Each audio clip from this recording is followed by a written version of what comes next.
morning, good afternoon, good evening, everyone, and welcome to the world's most exciting classroom. My name is Joe Grabowski, and I'll be your host for today. This is one of our last sessions of our shorter 30-minute summer sessions. Starting on September 12th, we will go back to the full hour format. We'll work in experiments and Kahoot quizzes, more guest speakers, and all kinds of fun things like that.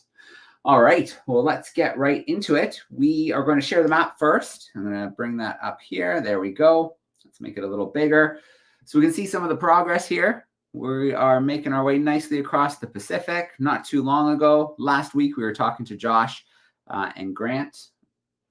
There we go.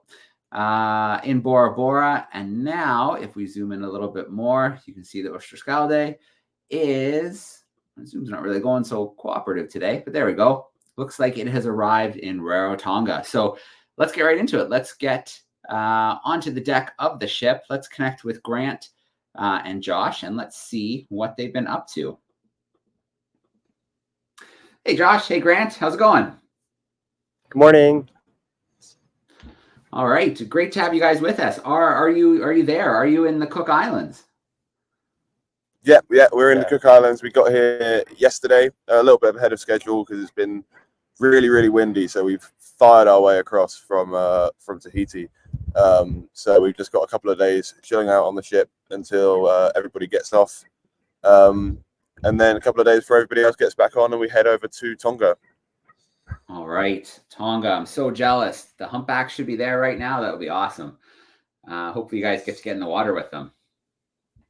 Yeah, we've actually had a lot of them swimming around us here as well. We didn't see any on the leg over, or we maybe saw one on the leg over. But as soon as we arrived, they've been surrounding the boat all day yesterday. All right. And you could hear them at night. The sound of their, the blows and them splashing just so clearly over the water when it's still. And that was the first time that we saw them. It was, pitch black out, and we could hear a group of whales moving around the ship. Oh, that's so cool. I can't wait to see some of the footage that comes from that. And hopefully, you guys, we get ashore a little bit. I know we were only there for a couple of days.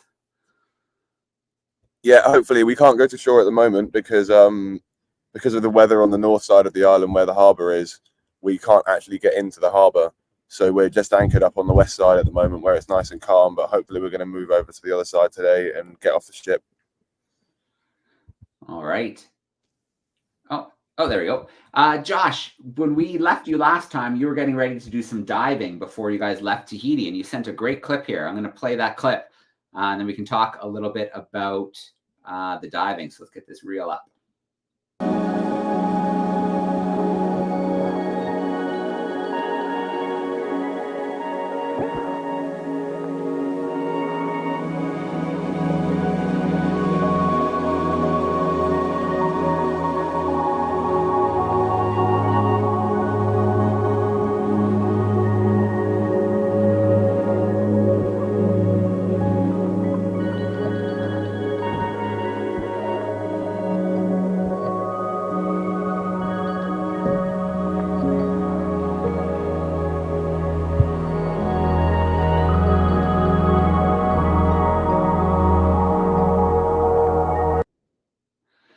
All right, so it wasn't too long ago you were talking about like 100 eagle rays, and so now you got to hit the water with some mantas. That looks pretty awesome. Yeah. So we went back to Bora Bora, and I knew I wanted to go diving again because the last time they asked us eagle rays or manta rays. So we got the eagle rays, so I thought I had to go back and I had to do the manta rays. And it was a similar situation. I thought we were going to see maybe one or two for a few minutes. And we saw probably 5 or 6 over the whole dive, but we had one that stuck with us for a good half an hour. And we just sat on the bottom as this thing cruised around us. It got so close, it hit my camera with its fin. It hit Dunn, one of the sailors who we were diving with, on the head. Yeah, it was really such an amazing experience. That's amazing. Usually when you go diving, it's like you hope to see something. They don't usually say, they give you a menu. Eagle rays or manta rays. That's pretty cool. Yeah. Well, luckily there's a cleaning station on Bora Bora where the mantas go to get the parasites cleaned off them by the little cleaner fish. So it's never a guarantee, but it's almost a guarantee that there's going to be at least one there getting cleaned up. All right, I've got one more clip from the passage across. Let's see if I can find it. There it is, rough weather. Let's take a look at this one.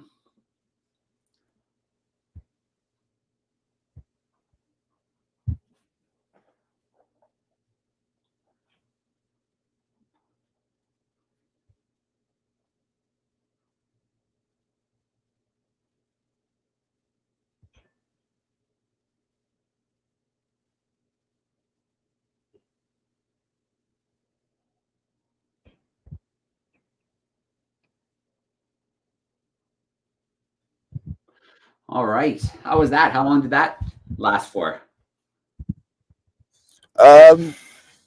Basically the whole time. Yeah. From when we left Bora Bora to when we arrived in Rarotonga, it was like a washing machine. Yeah, usually you get one or two bad days amongst a few nice days, but that was just the whole time it was rocking and rolling. Wow. How did the passengers hold up? I mean, just about everybody, I think, felt a little seasick at some point. I mean, I'm a weird one even. Like I've been seasick for this 3 times in the last year, and this was another time that I was seasick for 2 days. So I think it affected all of us. All right. Well, it looks like you've hit some nicer water at the moment, although it sounds like the other side might be a little tougher, but hopefully you get into harbor today. Yeah, fingers crossed. Yeah, I think we're all ready to hit some solid land. All right. Well, Grant, we got to talk birds. So let me get the pictures up here and shared. Let's see. Cool. All right, here they are. And we'll let you take over for a little bit, Grant. Sure. Okay. So this first one here, this is the bird. It was like the #1 bird that I wanted to see in Bora Bora and the rest of those smaller leeward islands after we left Tahiti. This is the Rarotonga fruit dove, which is an endemic bird here. It's only found on 4 of these small islands, and the populations of them is only estimated to be about around 1,000 individuals, but that actually hasn't been updated for a very long time. So for 3 days in a row, I kind of busted my butt, like climbing up the hills and trying to get into any kind of forest cover, really hoping to try to see these birds. And it wasn't until like the very last 2 hours of the last day that we had on land that I finally found a group of them in an overgrown plantation. And they were just kind of flying in to the overgrown plantation and eating fruits in the trees there. And so it was, I'd already given up on getting to see any of the native birds in Bora Bora by that point. And so I was really, really proud of myself when I came back with these photos of such a beautiful bird. Very, very cool. And I think the next ones, oops, let me just have to zoom out on this one. All right, there we go. I think these next ones are some hopefuls. Yeah, so I pulled some slides from a presentation that I gave for the guests here on a ship about birds that kind of I'm hoping to see while we're here in the Cook Islands. So the Cook Islands, it's a little bit closer to the big biodiversity centers of like Papua New Guinea and Australia. And so because of that, there's a little bit more biodiversity that's in the Cook Islands than is in the Society Islands. And part of that also is just that some of the species here have been a little bit luckier than some of the ones in the Society Islands. I think like population densities of humans have been a little bit lower here than in some of the other places. But we've got 2 species of pigeons and doves that we could possibly see here. We have the Pacific Imperial pigeon, which is really widespread. It's found all the way across the Pacific. It's like a cousin of the one that we saw when we were working in the Tuamotus, but we have a chance of seeing those here. There's also the Cook Islands has its very own species of fruit dove, which is also endangered, unfortunately. But it's thought the populations are stable; they're just very low, and so they're really vulnerable to the introduction of any kind of predators or anything. But this is a really beautiful bird. Hoping to get to see the fruit doves here too. So then the Cook Islands also has 2 species of kingfish One of them, so the one on the right here, the chattering kingfisher, these guys were also present in a few of the Society Islands, like around Tahiti and Bora Bora. I heard one of them while we were in Bora Bora around the same spot that I saw the fruit doves, but I haven't seen one yet. And then I have on the left here, this is an endemic kingfisher that's only found on one island in the Cook Islands. It's found in the island, I think it's called Nangaya. Unfortunately, though, I don't think we're going to get a chance to go over there, but I included it in the presentation to show that there's, you know, a little bit of special kingfisher biodiversity here in the Cook Islands. And then we have, so on most of these islands, there's going to be, like, if the bird community is intact, there should be a species of parrot, and like a small parrot called a lorikeet. And lorikeets are special because they have, it's almost like a paintbrush or bristles on the end of their tongues. And that is because they're specialized nectar feeders. So these birds are going to be the dominant kind of flower pollinators and nectar feeders on their home islands. On the left here, we have Kuhl's lorikeet. This is a lorikeet that is endemic to the Cook Islands, and it's only found on Rarotonga, and I think maybe one other.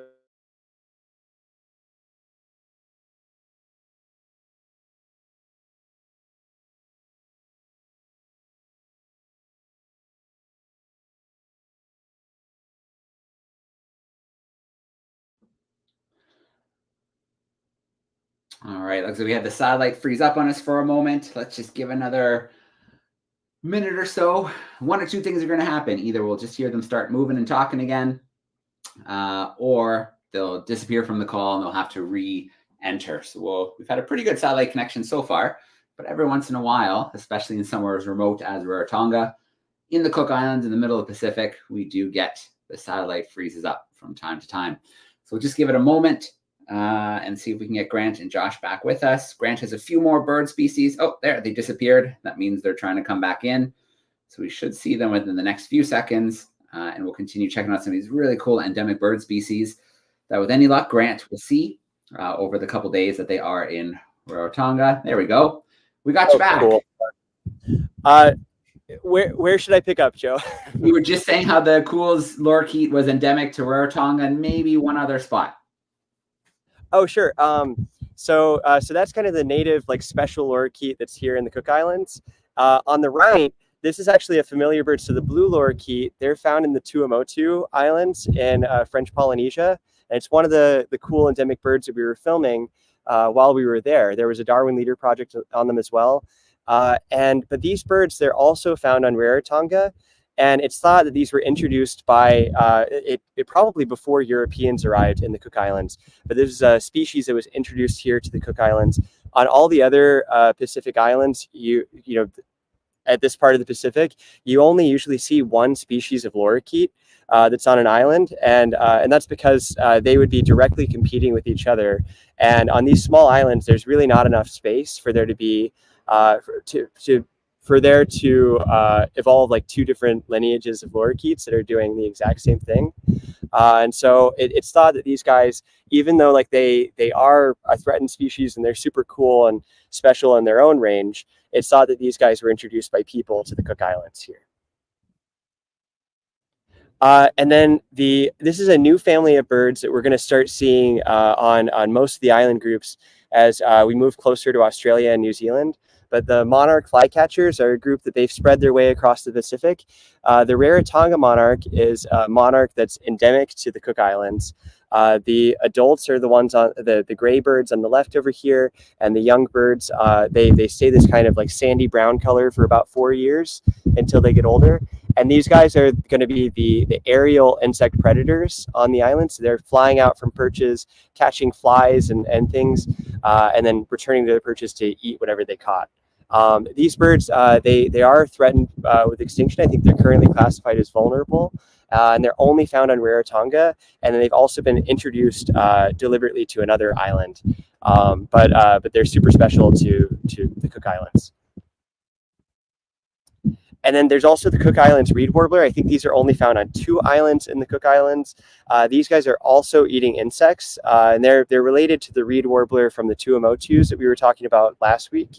But these guys are feeding in a different way. Instead of flying out to catch insects in the air, they're poking around branches, going through the leaf litter, looking for insects that are kind of in hiding, and then they're flushing out insects and sort of chasing them that way. And finally, this bird here, it's our first native starling that we have. So starlings are a group that a lot of us in the old world and in North America we're familiar with for our the European starlings, or like the common starlings. This is the same family. So these guys have also radiated across the Pacific. It's this one genus of starlings, the Apollonus. And the Cook Islands, it still has its native starling here. It's only found in the higher elevations on Rarotonga, and it's really sensitive to forest degradation. I think the population estimates for these guys it's less than a couple of hundred. So these guys are classified as endangered as well. They're only found in Rarotonga, and it'd be really cool to get to see them. And just to show you guys also, I wanted to show a little bit about the introductions for bird species that are in the Cook Islands. So right in the middle here, this is a really familiar starling that's all throughout the Pacific. It's the common myna. You see them in just about every single Pacific archipelago, other than I think the Galapagos. But they were really popular pet birds. Some of you maybe have even seen them in pet shops in some places, but they're super smart birds. They're able to mimic human speech. Because of that, they've been really popular and they've been introduced all over. And these guys are really aggressive breeders, so they are really good at kind of excluding other birds from areas. They'll attack chicks, drive parents out for some of the native birds, and so that's one of the reasons that some of the native birds are not doing as well in the Cook Islands, for example. On the left, we've got, this is a small sort of finch that we have here. It's called a munia, and these guys are native to Australia, but they've been introduced across the Pacific. And then weirdly, we also have on the right, there are some records of this bird, the eastern rosella, which is a parrot from eastern Australia. There have been some introductions on the Cook Islands. I was looking actually recently after I did this presentation, and I don't see any recent records for this bird on the island. So this might be a bird that, it was introduced, there was a wild population for a little while, and then it might have died out naturally. And finally, this is the first, the Cook Islands are the first Pacific nation where we have remaining fruit bats that are still left on the islands. So we've got these guys, the Pteropus. That genus is the big flying foxes. Some of these guys, they have wingspans, more than 3 feet. These are smaller fruit bats. The insular flying fox, I think it's more about 2 feet or so, but still pretty big bats. And these guys are also, they're feeding on fruits. They're traveling around the islands. They are helping to disperse seeds a lot like the fruit doves. And these guys should be a present part of intact ecological communities on most of the island groups that we're going to go to from here on out. So really excited that we're going to get to start seeing them again. I hope to get some photos and some footage of the fruit bats here. All right, very cool. Well, Grant, good luck checking off as many of those birds as you can over the next few days. And Josh, do you think you'll get in the water? That's the plan. Yeah, I don't really have anything else planned here, so I'm just going to try and get some diving done. Okay, sounds good. Well, guys, enjoy your time in Rarotonga, and we look forward to seeing how it went. Great. Thanks a lot, Joe. Thanks, everybody. All right, thanks, guys. Have a good day. Bye. See ya. All right, very cool. So they've made it to the Cook Islands. Sounds like there is a little bit of time to go for that weather to calm down on the other side before they can get into the harbor. And this is one of the spots where we'll only be for a few days, really just enough time to get the current passengers off and the new passengers back on board. So there will be no Darwin leaders in Rarotonga. And then they'll head to Tonga. We'll cross the international date line, and then that'll change a little bit of our plan for the world's most exciting classroom, but I will update everybody with that when we can.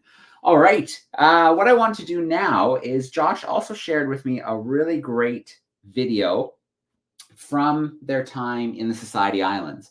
So before we do our curiosity to wrap up for today, I want to share this little video of what life is like on the ship in the South Pacific, in Tahiti. You'll get to see some beautiful scenery. You get to see life on the ship, the sailing. So it's about 8 minutes or so. It's a great little video, and then we'll wrap up with our curiosity. So let me get the video queued up. Here it is, and let's enjoy this together.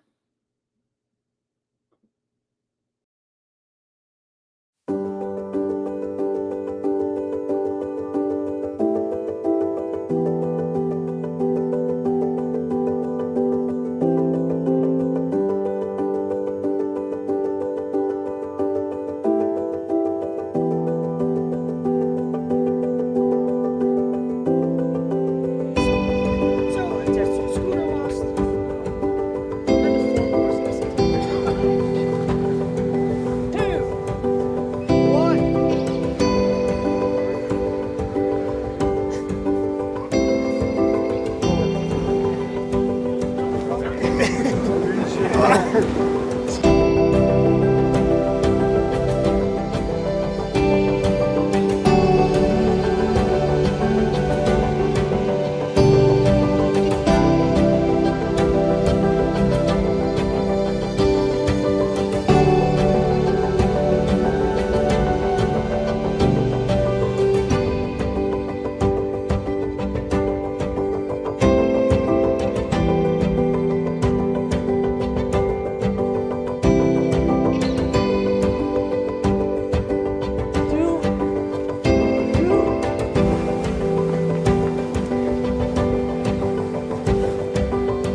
All right. Looks like they had a pretty darn good time in the Society Islands.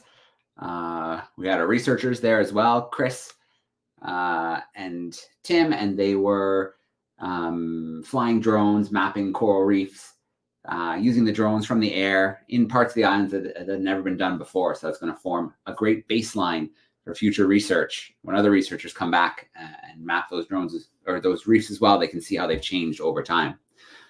So the last thing we have to do for today is look at our curiosity of the week. So let's take a look at last week's curiosity. Let's bring it open. So last week's curiosity was a photograph. And so this photograph, I took this photo in the cloud forest in Costa Rica.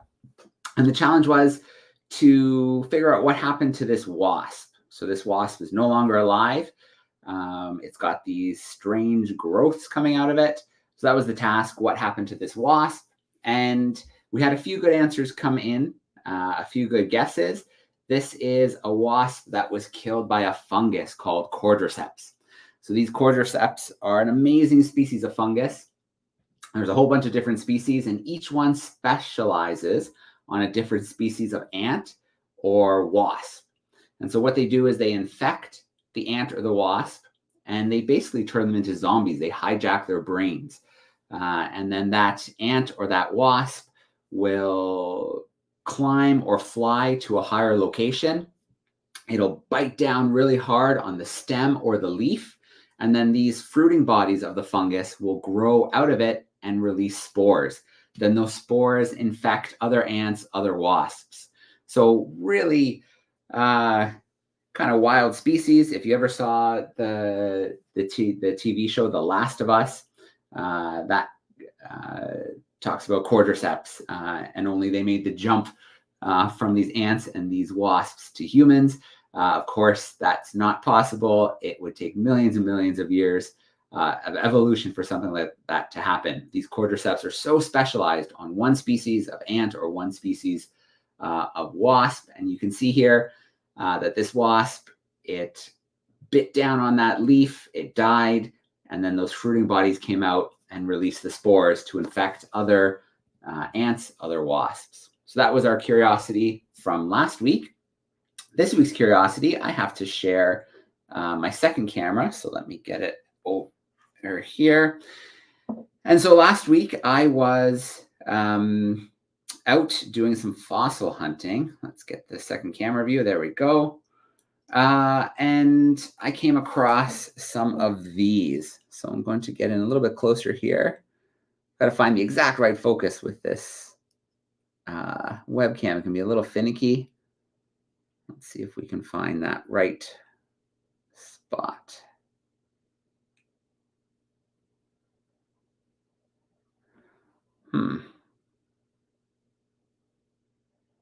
Ah, there we go. Had it for a second. So these were very plentiful, these fossils that I found. It was in a place, I'll give a clue for this, called Arkona, Ontario, where I found these fossils. There's a few here as well that are still in the matrix. So not out from the rock. You can see the shells still in the rock here. Here's another example. There we go.